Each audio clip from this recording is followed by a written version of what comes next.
just say a few general words, because this is really, there was a seminar last week, but this is the first one that's on the abiding theme of this trimester. And it's a theme that goes right to the heart and soul of cognitive sciences. What unites all of the disciplines that contribute to cognitive sciences, psychology, computer science, informatique, linguistics, neuroscience, philosophy, biology, what unites all of those is the fact that cognition, which is what it is that human beings do, is done by many different species and by many different devices. You may not be generous with the word cognition when I'm talking about a device. You might say that, well, it's cognitively relevant, but is it cognizing? That's one of the questions in this field. When is a device actually cognizing rather than just doing information processing or causality? The answers to that are not definitive yet. But another thing that splits the field is when you're studying cognition or cognitive processes because you're trying to create or integrate devices that do things that are useful to people, or you're interested in understanding how it is that people and other organisms do those things. That's the difference between what used to be called artificial intelligence and what's now called cognitive modeling. Our speakers' work will touch on both of these. And the problem that's at the heart of them, really at the heart of it all, is how do you connect symbols, which are what it is that for example, computers process, bits. How do you connect symbols, either low order ones like zeros and ones, or high order ones like programming languages or natural languages? How do you connect the symbols in those codes, and they are codes, to the things in the world that those symbols can be interpreted as being about? That's the symbol grounding problem. And there are many, many different angles to it. And the one that Cynthia takes is more or less centered on the question of language. Now I'll recompose a little bit of what you've already read. How do you extract meaningful representations of human language by mapping them onto a noisy, unpredictable physical world, which is what robots are operating in? Cynthia will be presenting probabilistic, grammar-based natural processing techniques and learning, integrating them into a formal language that a robot can understand, and producing a system that non-specialists, and this is relevant for people who work in interactions, non-specialists can instruct, control, and interact with intuitively and naturally. Cynthia is in the University of Maryland, Baltimore County. She's in the Computer Science and Electrical Engineering Department, and she founded the Interactive Robotics and Language Lab. And I've already talked too much. With this, I hand it over to Cynthia. Thank you very much for that very, very thorough introduction. You didn't talk too much. All right, I'm going to attempt to share my screen.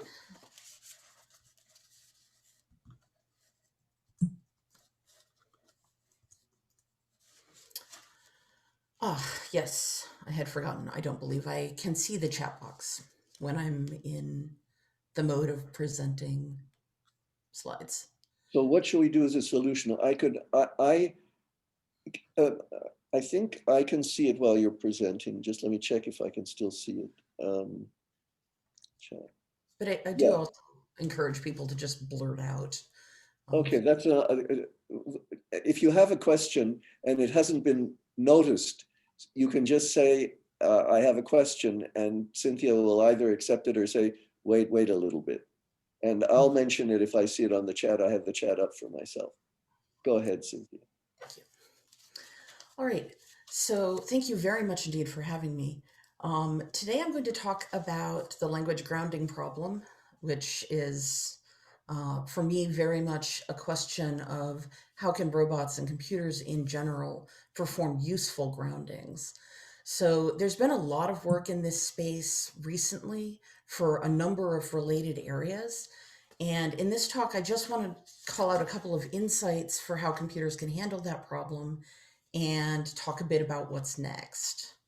So the core problem for robotics is that for robots to be particularly useful for humans, they need to be able to engage in interactions, right? So right now we have robots that are not particularly interactive, they're brittle. I like to say that flexible, adaptable robots exist in a one-to-one relationship with robotics grad students. And I like to say that because it's true. Robots are brittle.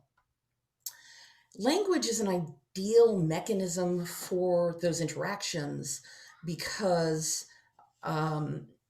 humans are good at it. It's comparatively concise. I'm not sure what just happened. Beg your pardon. It's comparatively concise, and it's already something that does a good job of describing the world in a meaningful way. But it's also a very difficult problem computationally. So I'm hoping to talk about a few different learning approaches that I've tried, the importance of interacting with speech, and some of my recent work on how can you even make sure that you're getting enough and the right kind of data.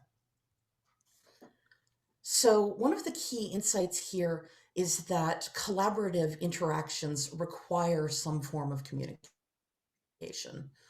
If you don't have some form of communication between agents, then you have agents that are functionally working around each other, but not collaborating. And in particular, when we're talking about robotics, we want people to be able to teach and customize and direct their teammates with respect to their environments. So we refer to this sort of language in the physical world as grounded language, in which percepts and actions are grounded against the linguistic inputs that you're getting from people. Okay. And the reason that language is such a good intermediary for this is that interactive machine learning can learn language from interactions while what to do in those interactions is learned from language. So this process can be a bit of a loop. And robots give the physical context that you need for languages. So this is sort of key to one of the main points that I'm hoping to reiterate during this talk, is that you do need language. You do need robots to provide any kind of physical context. As soon as computers extend into the world where they can see things and interact with things and sense things, then it moves into the realm of robotics. And that's important because if you look at something like this, I already gave it away, but if you're trying to understand, somebody is saying something and you're trying to understand what they want you to do, what action this should be grounded out in, you probably would have a guess, probabilistically. Is it more likely that somebody says push up or shut up to a robot? But now you have a much better idea of what's likely to be going on, what's going on in this query, in this space. Grounded language learning is an area that's really hot in a number of fields right now, which, obviously I'm very excited about. But one of the things that is worth noting, and I think, potentially I'm going to get in trouble already with this slide, is that although we agree that language has meaning in some real context, we don't, as a set of fields, agree on what context means. So grounded language, something exists and it's referred to by language. But that context for language people means the words around the words, right? The linguistic context. For vision language refers to images. It refers to what you can retrieve informationally from images or how you can label them. For cognitive systems, I am told that context means past experience plus current knowledge. And in robotics, context means the real physical world in which language occurs. So the actual physical apple that a robot is trying to pick up. And robotics is semi-unique in this sense because there are two reference problems being solved. You have language, which is a mechanism that mediates meaning. And you have percepts, perceptual inputs that mediate the real world. And you have to understand how both of those things, you have to decode, essentially, both of those ideas. And there is, as I said, there's a whole lot of work in this area. I can't present an overview of language grounding in robotics in a single hour, but I'm hoping that I'll be able to give an overview of some of the key ways in which it can be treated. And one of the key things that ties the different pieces of work I'm going to go over together is the idea of treating grounding as a dual problem, learning to understand how percepts describe the physical world and how language describes the meaning of what is supposed to be happening in the physical world or what exists in the physical world. Could I ask you a question? Yes, of course. Okay. I understand language and I understand what words are, but I have more trouble understanding what you mean by percepts. So percepts is literally any input from a perceptual device, from a sensor. So if a camera or your eyes sees something, then the raw percepts are the red, green, and blue wavelengths coming in some pattern. If you hear somebody speaking, the percepts are the sound waves hitting your ears. But what you mean by percepts is sensory inputs. Yeah, percepts is robotics for sensory input, for perceptual input. It's important because we're in the cognitive sciences and there are other disciplines for whom percept means something different. But okay, by percept you mean henceforth sensory input. Yes, perceptual inputs. Thanks, Cynthia. Loaded implications, but yes. All right. So, and thank you for that, because the rest of the talk won't make much sense without it.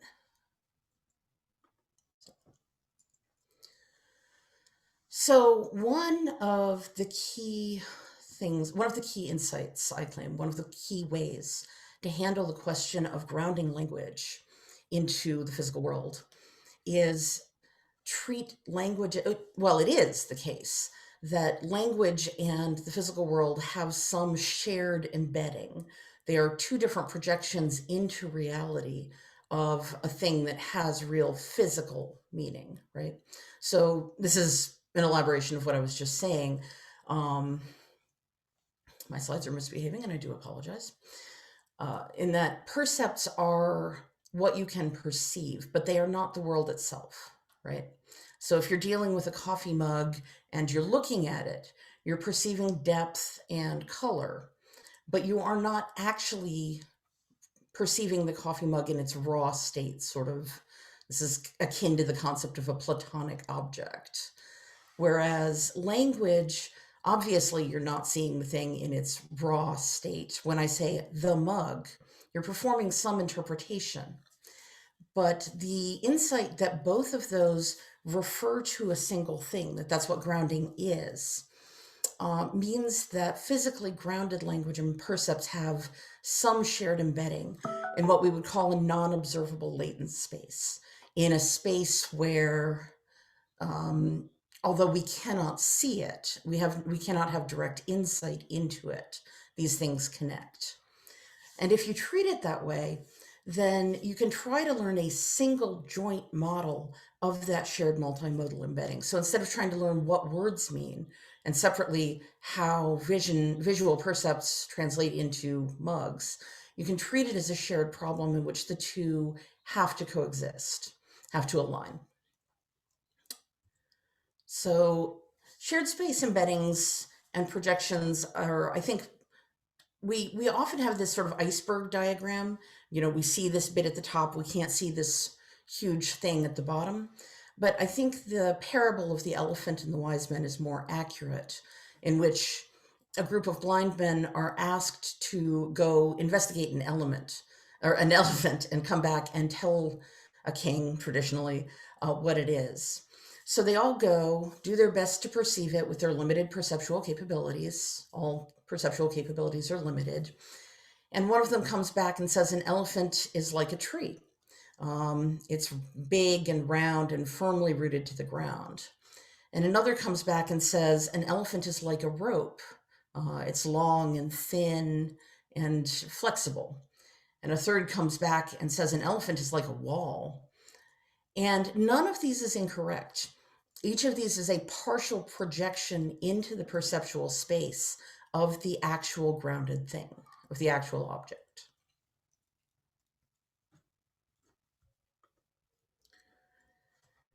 And one way to tackle that is to treat it as explicitly that kind of shared embedding.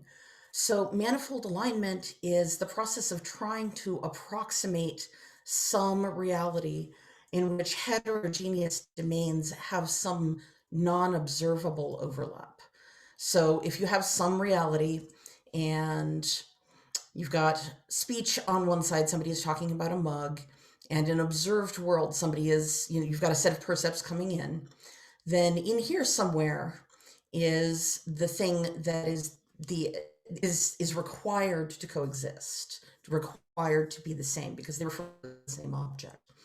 And given that, you can approximate, given enough data, and this is where it goes into a machine learning direction, given enough examples of that, you can approximate the shape of this reality with some function or functions that allows you to take a new object, put it into that function, and understand what other modality it refers to. So more explicitly, we've got something like a positive point, which we're perceiving, and it's a robot perceiving it, right? So literally it's seeing things like this, an image and some sensed depth. And we also have language that refers to that thing and language that does not refer to that thing.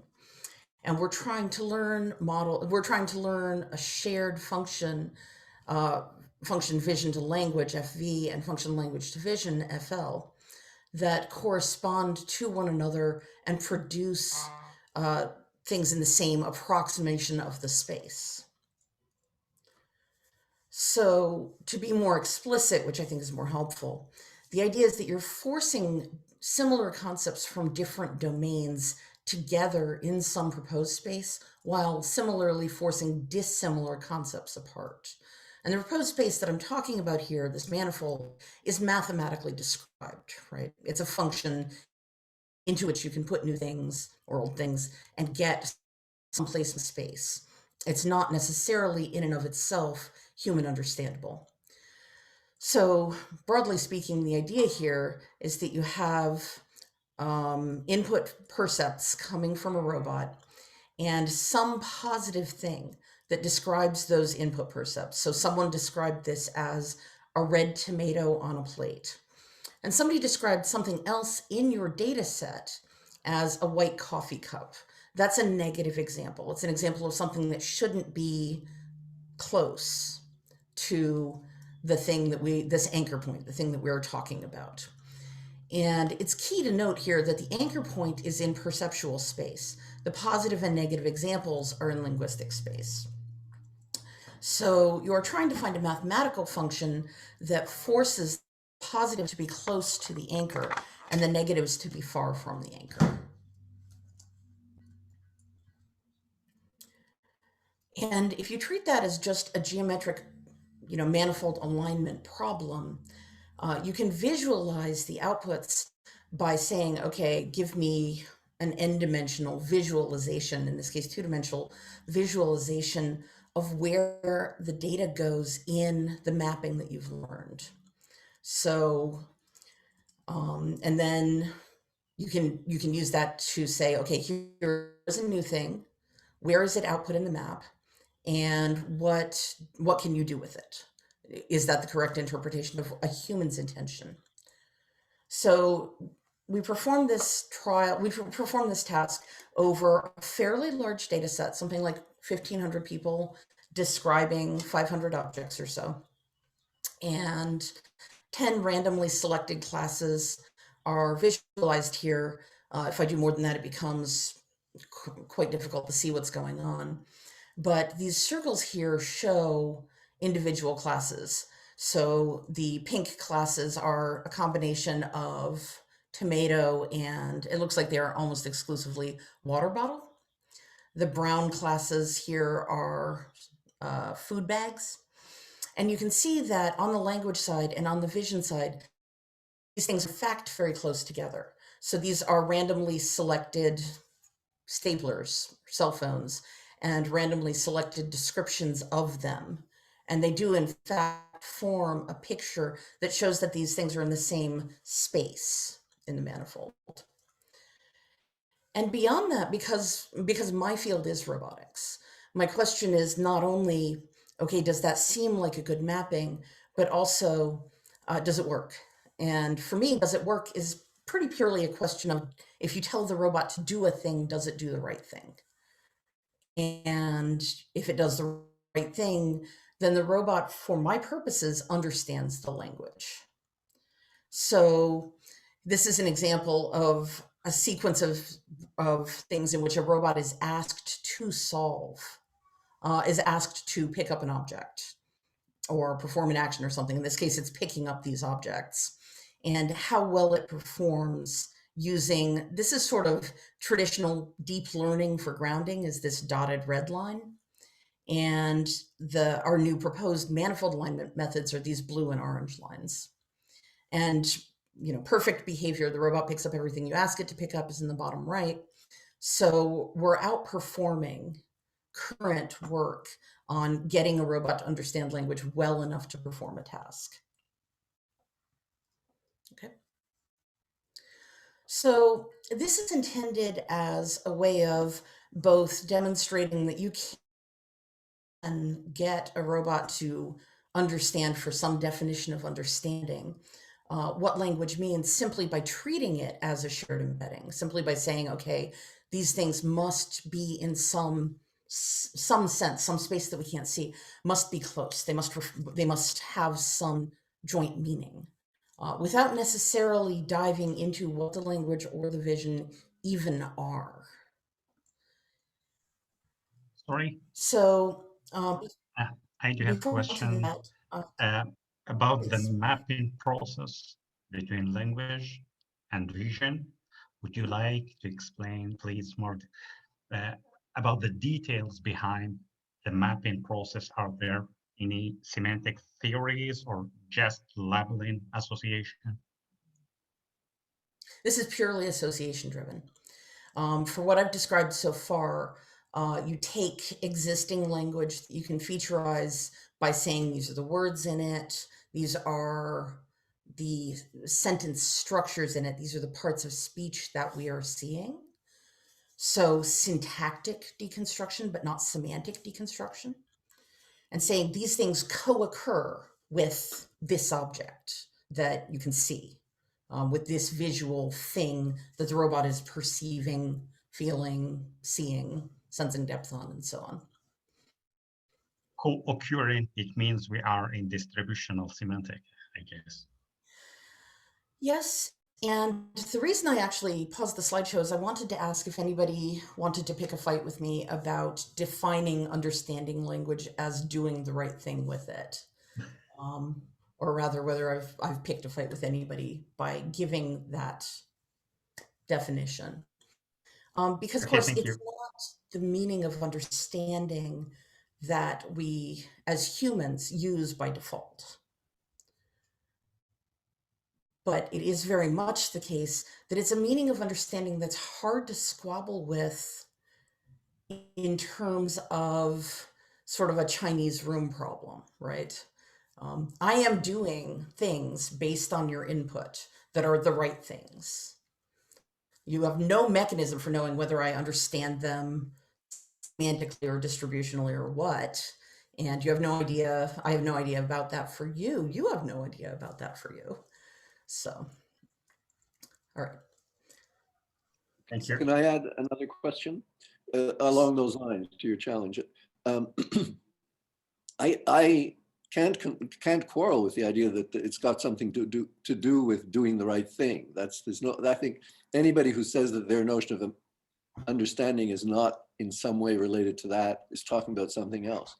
But what do you mean in your task by doing the right thing? Is it a local thing that when I give you this particular object, you give it this particular name? Or is understanding in that case something that goes, that generalizes basically? I'm asking the question about generalization. I'm deliberately saying does the right thing because given some set of perceptual traces and some set of inputs, there is nothing specific to any particular domain about it. It might be picking up the right object, or it might be performing the right action. It might be, and we have demonstrated a fair amount of generalization using formal grammars, learned formal grammars, to describe and featureize the linguistic input. But ultimately, the idea of generalization strongly assumes some observed categorization that I actually try not to assume. So whether it generalizes to things it's never seen before, no, it doesn't. It shouldn't. Broadly speaking, if I ask you to pick up the TIVIC, the correct response is, I don't know what you mean. But in terms of generalizing purely to things that you've never seen or heard before, but are given examples of, that's sort of coming up later in the talk. Okay. I'm not sure that addressed your question. Yes, it did, because I mean, in classical machine learning, you always have the learning sample and then you have the test sample. And I wanted to make sure that it wasn't, that you weren't basing it all on the local capacities in the learning sample. If you can generalize to stuff you haven't seen before, you've generalized. You can and you can't, right? Machine learning is very bound by representation of what it has been trained on. So if you are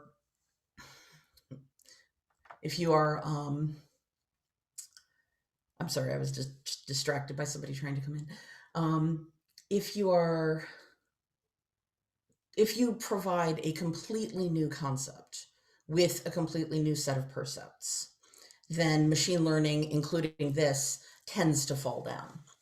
The question, and also including us, I think, the question for me is whether, having learned a number of things along these lines, is it possible to learn other things very quickly, learn novel things very quickly based on what you already know? And, in a sense, I'm just redefining generalization to suit my own purposes. But let me go on a little about novel concepts, and then we'll come back to it if I haven't described it successfully. Okay? Thanks very much.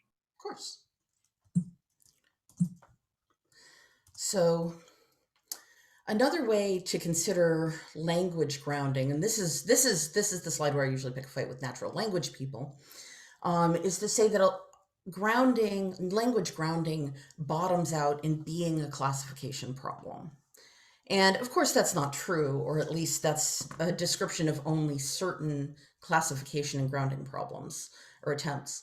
But the truth is that when somebody says, at least to a robot, but typically to a computer, something like, this is a lemon, go to the end of the hall and turn left, These blue blocks are together. The red one is also rectangular. The reason that you do that is that your goal eventually is to be able to cope with instructions like this. Get a lemon from the basket, or tell me which way he went, or help me stack the ones that look like long pillars. You don't usually provide information for the sake of it. And classification is a pretty good pragmatic interpretation of a lot of grounded language.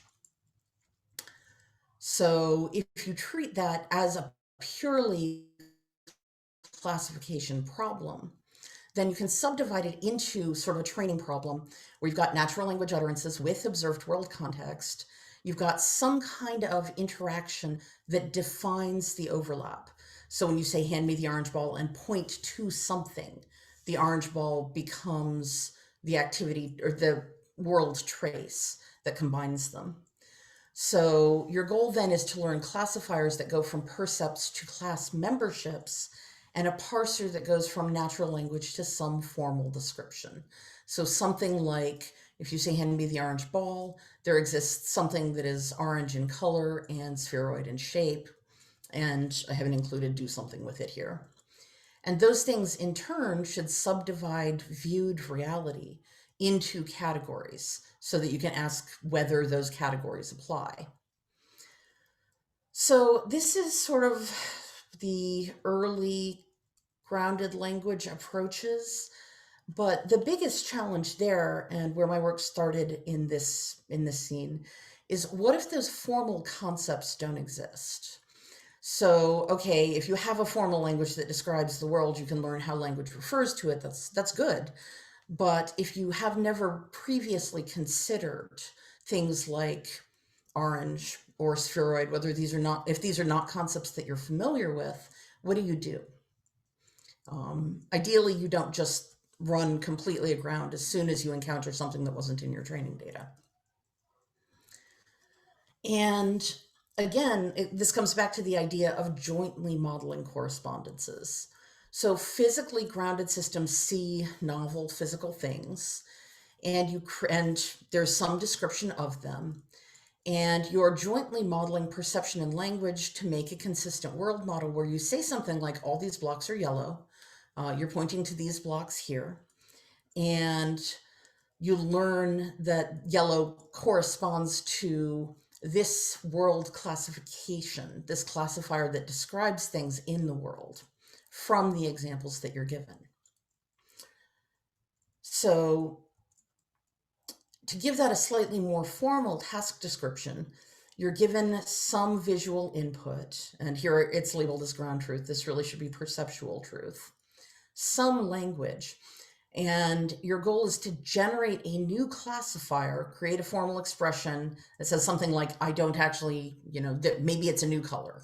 Maybe it's a new color classifier. Associate an actual trained classifier with it that of all objects says either true or false. This is yellow, this isn't yellow. And the truth that you're training over is these are the things somebody is pointing at, and these are the things that they're not pointing at. Given a few examples of that, you want to be able to say, okay, if somebody says these are the ones that are blue, you want a formal language, you want a formal parse of that describes things in the world. And I'm using here, by the way, I'm using color blue for our convenience in reading. It's actually going to be something like lambda x dot color classifier, new classifier 4701. And visual inputs that use those classifiers to subdivide the world into categories. The learned classifier has denoted things that look like this in the past. And once you have learned those models, both trained the classifier with your positives and negatives, and learned what natural language corresponds to what formal language, then you can treat a new phrase as a grounded query, a query against the things that you can see in the world.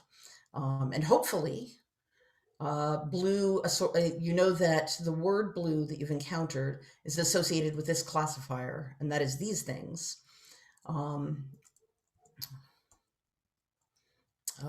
And you know that that word was used to invoke that particular classifier. So these are the things we want. And what's going on here is that under the covers is that you're asking what is the probability of a particular grounding or any grounding and joint with this classifier and this set of visual percepts based on a parsing model. What is the probability that this is the formal language that we're using given this natural language? What is the probability that this is the true world state given what we're observing? And what is the probability that this is the correct grounding given that learned formal interpretation and world state interpretation? And the answer, of course, or I wouldn't show the slide, is that this works really well. Treating it as a formal project, as a formal problem in this setting. And it works really well for actions, not just objects. Basically anything that you can talk about a classifier and a robotic world interpretation, world state. Another, and this is where sort of the idea of grounding as classification and grounding as alignment meet, is in practice, grounded language learning, any machine learning, really benefits from, I would go so far as to say needs, negative examples, which we can provide when we know what words mean, but it's difficult to provide when we don't. And the reason for that is if you ask people to describe things that they're going to want your robot to interact with, they say things like, this is a lemon, this object is a yellow ball. They never say things like, this is not a carrot. In natural language, it's very hard to get negatives without explicitly prompting for them, which is not the kind of natural interaction that we're after. And because language is not exhaustive as used, the lack of a positive example or a positive label does not imply that it's a negative label. A thing that is described as a lemon cannot be assumed to be an example of something that isn't yellow. Okay. So in order to, in theory, if the alignment idea, if the shared joint embedding idea is correct, you should be able to leverage that shared manifold, the unobserved space in which these things correspond, to find negative samples, among other things, even if you don't know the correspondences yet, even if you haven't learned that manifold or those models yet. And the way that we demonstrate this is take all of the descriptions of objects. And at this stage, we do not have objects. We're not considering them at all. There's a set of objects that were described by language, but we're not looking at them. We're only taking the descriptions and we're encoding each description as a vector in semantic space, in some semantic space, right? And the hope is that if our encoding, if our linguistic encoding is correct, that similar descriptions will give similar vectors. So even though we don't have groundings yet, we can compare two vectors and say, these are describing things that are similar because they're close together. These are describing things that are dissimilar because they are far apart. And in practice, if you try that on an object or object data set, this is, hundreds of objects. So again, this is a selected sample. But given a yellow banana and a request to learn what does yellow banana mean, and here's an object associated with it, you can go and look at only one modality, only the language, or in this case, or only the vision, to ask what things are similar to it in the data that we've observed. And these, you can say these are dissimilar things. These things down here are very dissimilar because they were described dissimilarly. So these are good negative examples for learning from. And doing so gives you what are sort of satisfying human level positive and negative examples, which of these things is closest to this idea. What things should I be learning if I'm trying to learn what the word carrot means or the word red means? And here are the things that are directly referred to by that.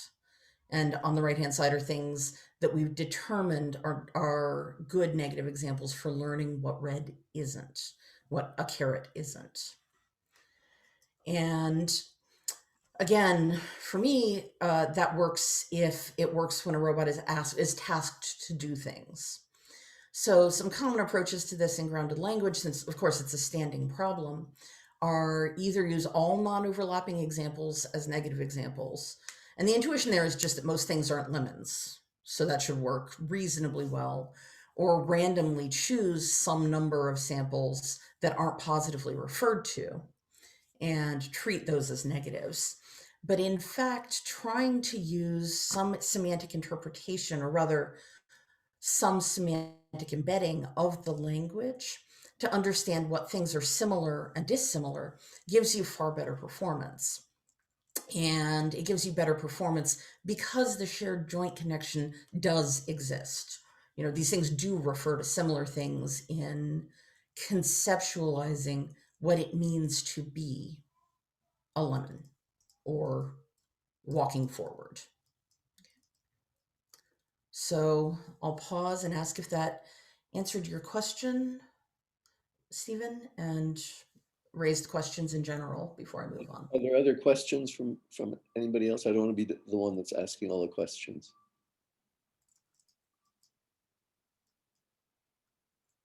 If not, I'm going to ask a question. I have a quick question, if that's okay. Go ahead. Sorry. Hi, so my question is there any limitation to the objects or things that we include in this category, which means, are we limited to physical objects? Are we limited to a specific size or specific color, lettering? You know what I mean? Like, what are the limitations that we can have basically using that method? If that makes sense. That's an extremely good question, because of course there are limitations. And one of the limitations is using this method. There must be some perceptual meaning for the objects. There's no mechanism by which robots can interact with or perceive things that are more conceptually abstract, broader, like, you know, dreams, for example. So if there's no perceptual grounding, then this isn't the kind of grounding that I'm doing. Got it. Yeah. In terms of what the objects themselves or the actions themselves can be, all of the examples that I'm showing are relatively simple concepts, like, you know, lemons are a clear physical category, red is a clear physical category. There's later work that I'm not actually going to go over in this talk, but, you know, obviously could, in which we do category-free learning, where rather than having a set of classifiers and a set of concepts of understanding that correspond to colors or shapes or whatever, we do, in fact, deep learning over a large data set of things to get, and then rather than using the learned model for anything, take the penultimate layer of it, the logits, and treat those as feature inputs. So the perceptualization, instead of being like, here are the R, G, and B featureizations, are here's this broad set of non-human understandable featureizations that are useful for learning. And doing that, we've successfully learned a much broader set of things than those we had originally intended. So what's nice about that is that when we tested it with people, they'd come in and they'd say things like the ceramic plate. And we were capable of dealing with things like that, even though we did not particularly have materials in mind and didn't have any perceptualization specific to something being ceramic or aluminum or whatever. Yeah. But yeah, this is still physically grounded. That makes perfect sense. Thanks so much. That was my question. Any others?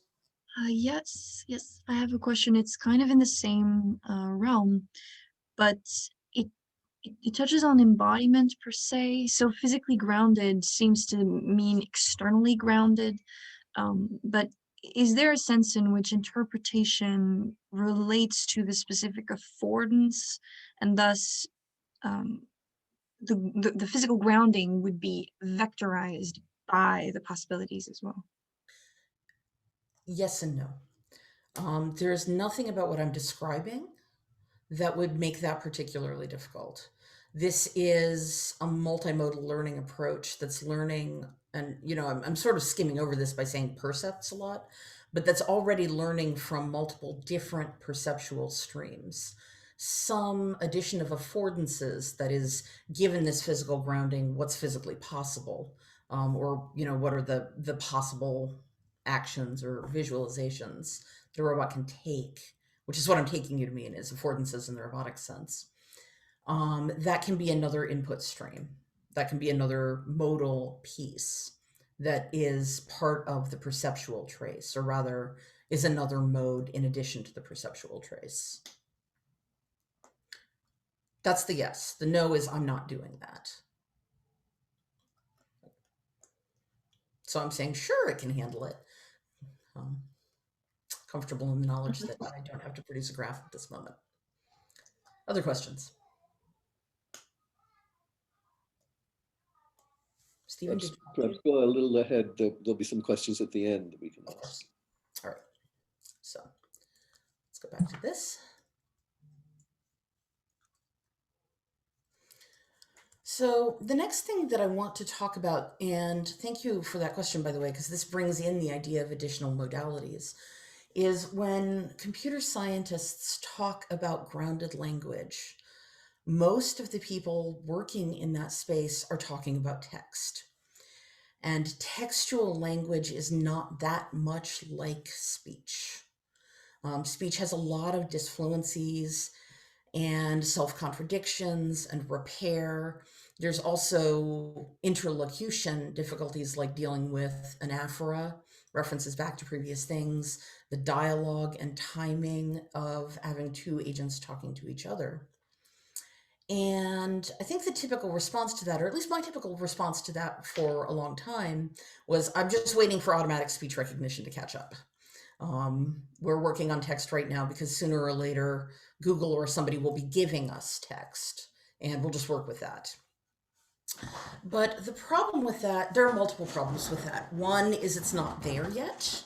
Automated speech recognition is not the same as automated, the kind of text that people type, and it won't be. It's not perfect. If you're in really good shape, it's at 90%. Its performance depends heavily on things like what language model you're using, the background noise, speaker-specific characteristics. And as is becoming much more of a discussion, especially in the machine learning community right now, large models favor dominant demographics, right? So the best automatic speech recognition out there right now doesn't work as well for people who are not native English speakers. Anybody with any kind of accent. Doesn't work as well for men as it does for women. Doesn't work as well for people outside a fairly narrow age range, too young or too old, and it doesn't work. There are current speech recognition approaches depend on large grounded language models like GPT-3 and similar to GPT-3. And there are a lot of problems with that approach. So my question to myself was, I keep claiming that this is capable of taking in multimodal inputs from a variety of sensors. And microphones are sensors, right? There's no particular reason that you shouldn't be able to take the raw sound data in and use that to do learning with. So we went and collected a data set, because there wasn't one, of grounded language descriptions of objects that contains the speech that people input. There's about 4,000 spoken descriptions and about 8,000 typed descriptions. We asked a different set of people to type descriptions. And Google's automated speech recognition approach or results for transcribing that, which, subsampling and manually labeling it is about 67% accurate, which is both impressive and insufficient for my purposes. So using that data set, we tried taking the spoken language, treating it directly as a percept, combining it with the other more visual percepts, and doing the exact same experiments, having the same, and then the robot comes in and is asked to pick things up and so on. And I did not expect this to work as well as it worked even on transcribed language on the first run out of the gate. And I was not disappointed. It did not. But the two things that surprised me about it is on our very early attempts, very naive speech featurization. This is the green and red and blue lines are just very standard featurizations for speech used mostly for transcription. If we take that featurized speech and learn based on it, we do almost as well as we're doing with transcription. The difference is less than 10%. But also evaluating our data set and labeling speakers as, having accented speech or being perceptually perceived by our labelers as having female speech or whatever, the results on the transcribed stuff varied among those groups because the transcription didn't work as well for some of those groups than others. But when you're taking raw speech featurizations and learning language groundings directly from them, there is no difference between those groups. So what that means, first off, is that it's not a featurization. The fact that groups do not do as well, subgroups do not do as well as other groups in having their language transcribed, or other transcription doesn't work as well for them, means that it's not a product of how the language is featurized. It's a product of the specific training data that's being used. And it also means I can stop thinking about text entirely and pursue just using speech as yet another percept that's driving the grounded language. When I say, okay, robot, pick up the red thing, that doesn't ever need to be readable. It's auditory. I probably won't stop thinking about text, but this is, I think, the direction that robotics in particular must go, because people don't want to carry a keyboard around. So I've talked so far about the learning problem, how we can use sort of manifold alignment and speech as a percept, other things as perceptual inputs, and how we can learn from these sort of unlabeled, unsupervised interactions. And the downside of all of this is it's data hungry. This is a very flexible approach or set of approaches, and flexible approaches are data hungry. And even if you don't need thousands and thousands of data points, you may need some. You need maybe at least dozens. Or, hopefully we can get that down further with approaches like active learning. But when we're doing development, that means that we can't bring the robot to a bunch of different spaces. We can't bring the robot to a hospital room and then to a beach and then back to the lab. And we can't bring a broad variety of humans to the robot. We have the usual human studies problem, which is that our human subjects tend to be drawn from a fairly limited group of participants, which is functionally those that are found on college campuses. And, this problem was exacerbated by suddenly none of us having access to the labs and the robots. Because you might have heard that the United States is having a little problem with its government right now. And as a result, we've all been locked out of work for almost a year. So the data collection problem that we are trying to solve now is how do we get actual real data of people interacting with a wide variety of people, interacting with robots in a wide variety of settings. And learning in simulation is a big thing in robotics right now because robots benefit, there's a lot of benefit from deep learning to robots, but deep learning takes, thousands and millions of data points. And for robots, you have to collect those in real time and sometimes with real people. So the question is, how much can we learn before we put it on the actual robot that we have to keep from breaking? And my conclusion or my theory, what we are pursuing now, is gathering data in lower cost simulated interactions will be accurate enough that we can then take it to an actual physical interaction with physical robots.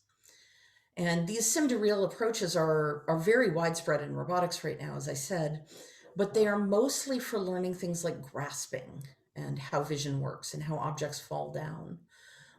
They have very little overlap with human participation. Where they overlap with human participation, it's mostly humans learning to use the robot, not the robot learning anything about the human. So the goal and what we have built so far is to have this, good simulated environment where there's a real person either interacting with a robot, using a cave that is a virtual setting, or preferably low-cost commodity virtual reality stuff, a headset that we could take to a local library anywhere, and have the robot be perceiving things like vision and speech in that simulated setting, learning as much as we can in that setting, and then transferring that to real world test cases and finding out how much additional learning we have to do. And the real world test cases won't be identical, of course, because they can't be identical. But my theory is that this should jumpstart the learning pretty successfully. And to work on that, we have this half cave at UMBC. This is a curved monitor wall, and the person standing in it is tracked by a number of sensors. From their perception, they're just standing, as long as they're facing more or less forward, they're just standing in a room doing these interactions. Or again, this is, output in a virtual reality setting. And this is our actual cafeteria. This is the main cafeteria on campus. So if you come to visit UMBC after we're allowed to go outside again, then I can take you to this room, and all the objects, it looks rendered, right? It doesn't look exactly real, but all the objects in it move independently and have temperatures. The robot can move around, surfaces have different textures, and we can simulate, here's what the robot is seeing. Or in a hospital room, here is what a low-cost depth sensor might be seeing with the kind of noise that such sensors tend to introduce. And here's what the much higher quality camera may be seeing from the robot's perspective, and then perform learning in those contexts. So this is the actual simulator. If you have a virtual reality headset, get in touch with me. I would love to get you to come and explain objects to a robot. Here it's moving around in a hospital environment, and you can see the different kind of percepts changing, the visual percepts changing as it moves around and performs activities. So how am I doing on time? There's really no technical time limit, but the whole session has to end by noon or 12:15. Oh, If you want to have a pure unadulterated question session, which you've already done some question answering, then you can keep going till the end. Then you can stop before the end. Otherwise, you can keep going as long as you want. There is an unanswered question from a little bit earlier when you were still talking about speech recognition. Do you want to ask that question yourself?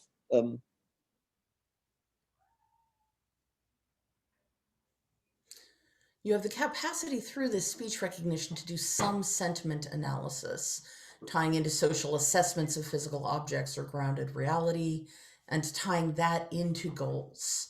So would it be possible to implement that? Yes, it's possible to implement both sentence analysis and things like storytelling, which is to say event planning, given the sequence of things that have happened so far. If somebody has asked me to open a cupboard, they're probably going to ask me to take something out of the cupboard next. And that is very much on our radar. I actually have a student who's been doing some sentiment analysis work. It's happening more under the auspices of my natural language collaborators than directly in the robotics and learning space. Well, in the robotics space, we all do learning. And it's new because the speech recognition stuff is comparatively new. So it is something that we expect to bring in. The natural language part of we expects to bring in. Does that answer the question?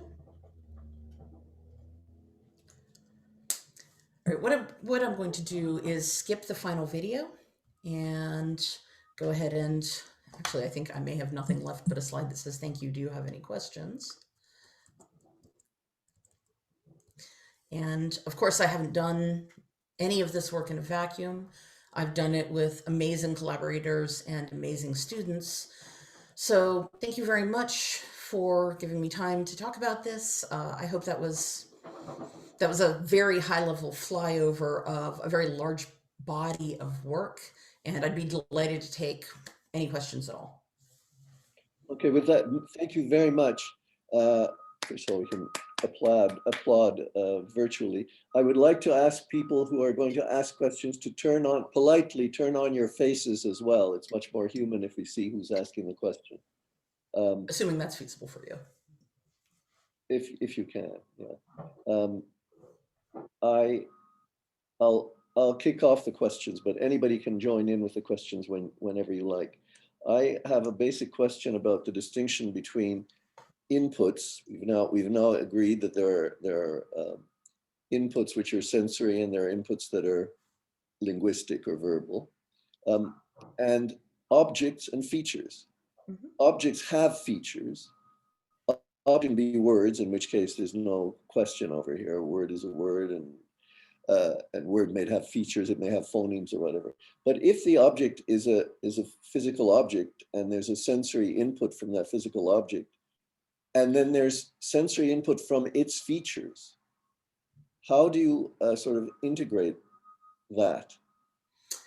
Well, so this, assuming I'm understanding your question correctly, this comes back to the idea that robotics is that everything is featurized because it's perceptualized, right? Robots don't see the real world any more than we do. You've got some raw input stream, and sweetie, mommy's giving a talk, you have to wait. Sorry. You've got some raw input stream, and that has to be featurized in some sense, broken down into some subunits of meaning, even if the features are like every single raw percept in the form of a single frequency or something. So when you say features, do you mean features in that sense, or do you mean attributes of things? I can use attributes of things. I can use the words that you use because I understand the words. I know what round and blue are, and I know that, for example, a plum is round and blue. Plum, the sensory input from a plum is the sensory input from a plum. The sensory input from blue is the sensory input from blue things, including plums. So when you were talking about negative and positive examples, I started to get lost in what you were saying, because it seems to me that every time that a robot learns what's a plum and what's a pear, they're getting negative and positive examples, because the features of the plum are not the features of the pear, and vice versa. Right, and that's how you differentiate the two.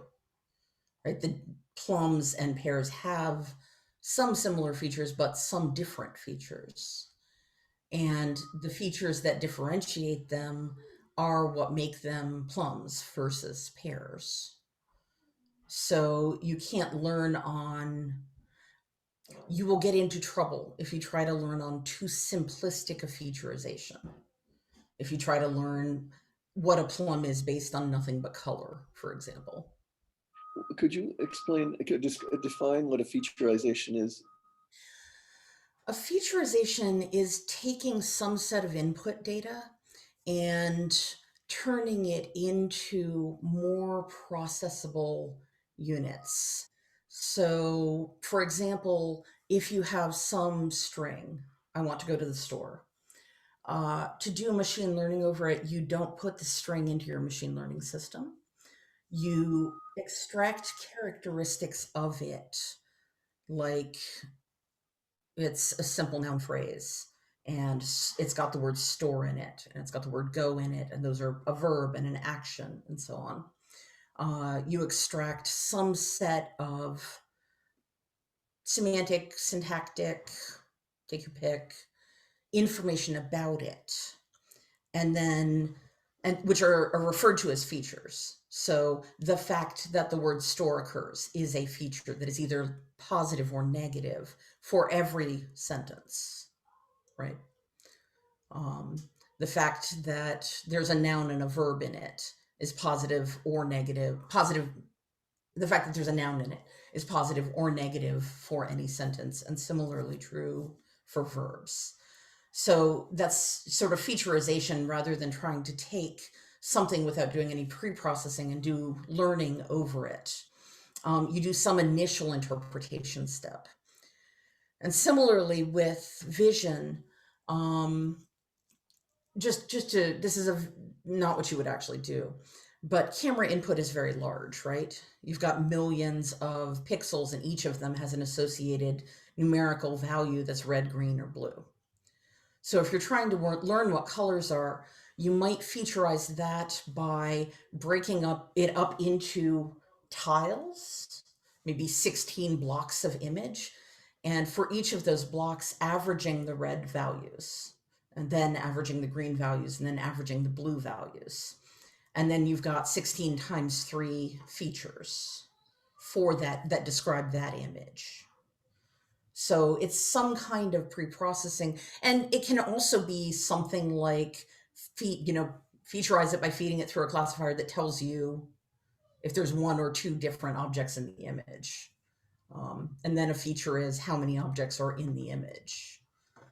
So it's taking the raw input streams, which for perception and language are too complex to learn from in and of themselves, and describing some set of characteristics about them that are true or false, or have some value from a list of values, or are real valued for everything in the data.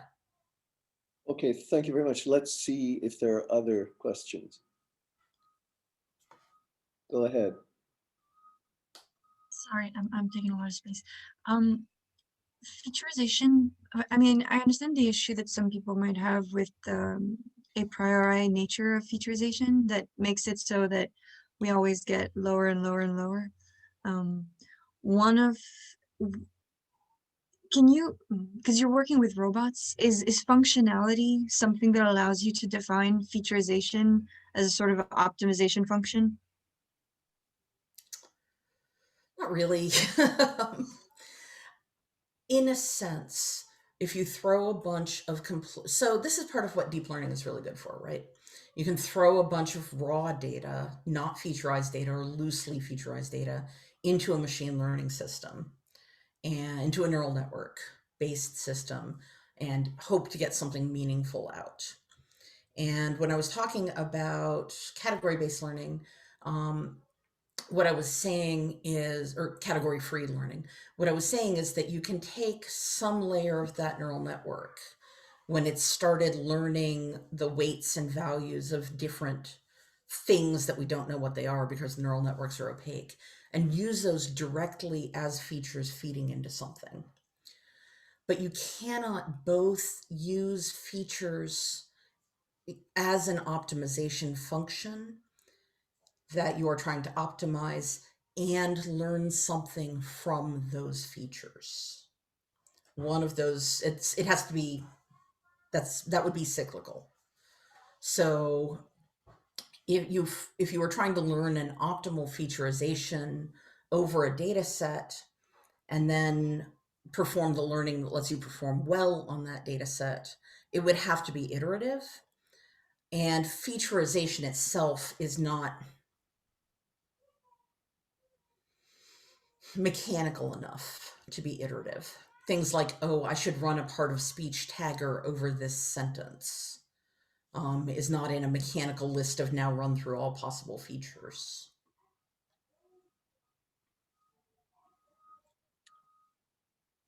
Thanks. Other questions? Pia, I can't imagine that you're not going to ask a question. Go ahead. Turn on your microphone. It's more useful. Sir.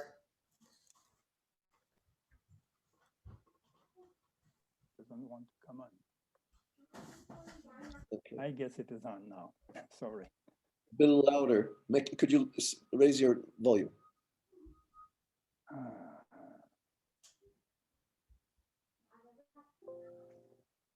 Okay, I hope you understand now. I guess what you mean is that you define, if I understand you well, is that you define at least a basic ontology, a set of categories from to start everything.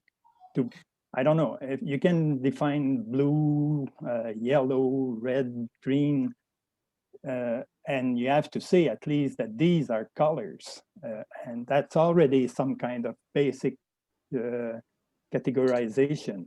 Now, how much do you define in your in your basic language, and how easy is it for the robot to extend this categorization? Is it possible for the robot to discover new elements of these basic categories and expand the ontology? Right. So as it happens, I do not start by defining an ontology.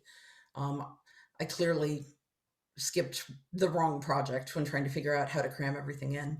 But what we are doing is taking very low level featurizations, like what are the RGB values of pixels and what are the phonemes occurring in a spoken sentence, and learning from those and learning just arbitrary alignments from those. Initially, we were learning over fixed sets of attributes, color, shape, object type. Although we don't do that anymore, I would still push back on the notion that we're defining an ontology there, because ontologies imply a level of interrelationship and functional and predicate behavior that over describes what we are doing. So this is not really an ontology learning problem. The terms that we're learning, we're not necessarily learning to group into things like materials and colors. So we may learn what blue and yellow and green are, and we may learn what ceramic and aluminum are, and we may learn what round is, but we are not learning that those things are all members of color or material, or, you know, we may learn to understand the word laptop, but we're not learning that that is a category in and of itself. I would like to do, in fact, for an NSF grant asking to do that kind of ontology learning based on the learning that we are doing. There has been work in that direction, yes. And it's not trivial. It's not trivial to learn into an ontology if your dead set is on being as open as possible to whatever humans come up with, end up saying. So. Okay, but all inputs are by themselves defining some categorization, like RGB is a categorization in itself. And the difference between visual and auditive inputs is a categorization by itself. And that I think, okay, personally, I think that's the basis, the most basic part of the ontology. And by ontology, I use the word very loosely to define this thing exists. Okay, so I should say, I don't know if you're familiar with the Psych project, but Doug Lennett, doesn't matter. I use ontology very formally, so that may be part of the differentiation. But although it is true that things exist in categories in the world, I would say that if the learning system is not aware of them and is not capable of grouping them or answering questions about them, then the fact that those categories exist is independent of what we are learning, right?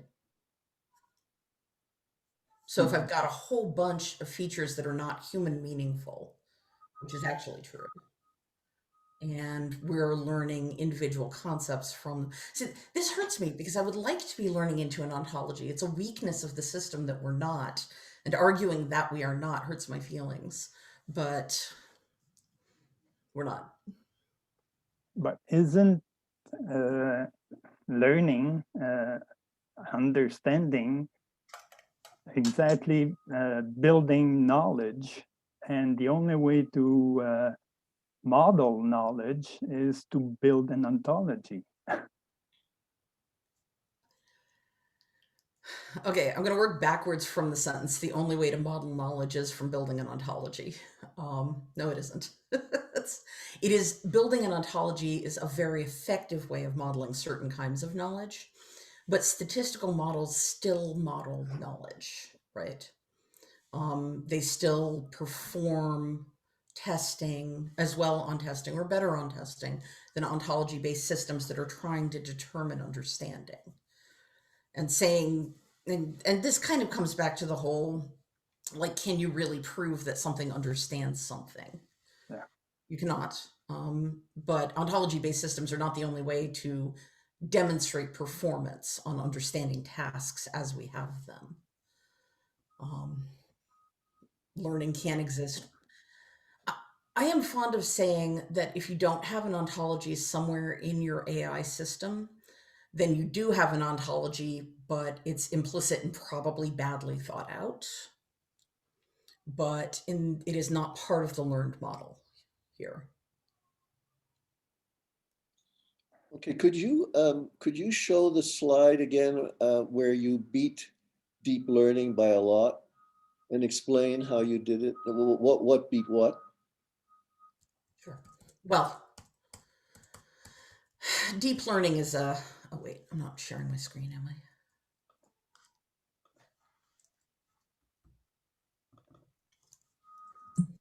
Right, so deep learning is not a single thing. And there are things where we use deep learning and other things where we don't. What's going on here, I assume this is the slide you mean? Yep, that's the one. Is if your goal is to perform manifold alignment, if your goal is to create an explicit approximation of the implicit sort of shared embedding that I claim these things all refer to in reality, the traditional, or I shouldn't say traditional, the current way to do that is by using something called deep CCA learning. And it does not, for the grounded language problem, work very well. So what I'm comparing against in this graph is the method that we propose, which is purely geometric, as compared to the deep learning method. And what do you mean purely geometric? Purely geometric means that it operates in a space of vectorized embeddings and vectorized meanings. You can say these things are physically nearer or physically further apart. We're talking about literally a geometric manifold that's defined by functions. It's not neural. Okay, but you're using the same metric for doing it with deep learning, CC, and your way, and the difference. I'm doing the same evaluation.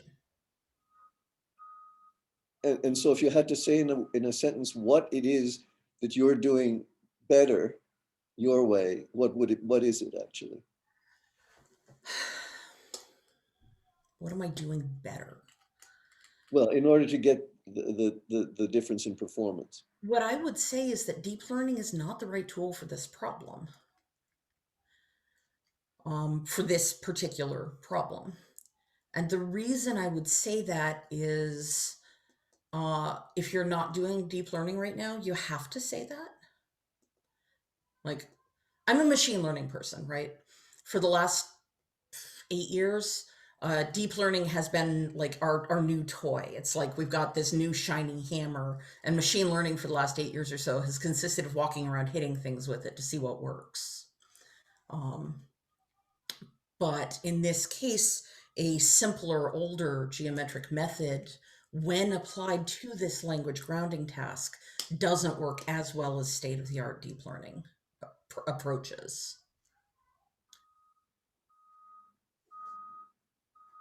Does not. Does not. The red line here is state-of-the-art deep learning approaches, and Yeah. perfect performance is the bottom right. Okay. Well, thank you very much.